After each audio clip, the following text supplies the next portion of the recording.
Good morning. This is Donna, and I had someone request something about winding the bobbin to make sure that you don't get a spongy bobbin. They couldn't see the angle.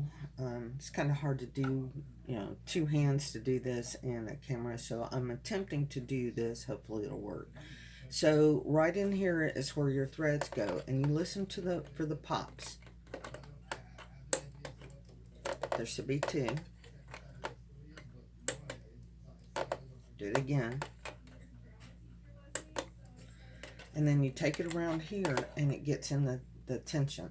And as you pull, you'll see that it's got a little tension on it.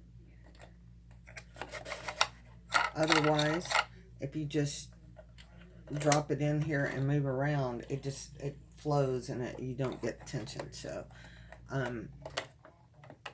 me get this thread back up here. Hold on just a second.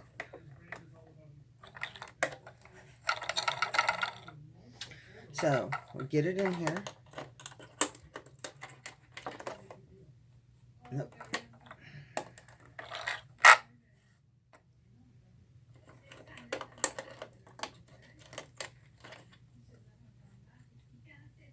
Still not the best. This is not working for me today.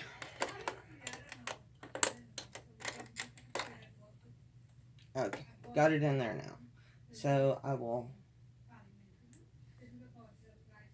I thread mine through the hole. I don't use the little thread cutter on the bottom because I find that is where it gets under there. So let's put it on high speed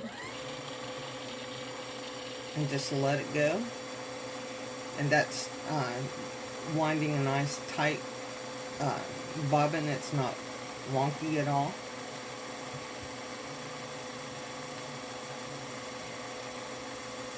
I'm not going to wind it all the way. Additionally, this is like a little thread cutter here when you get done. Boop.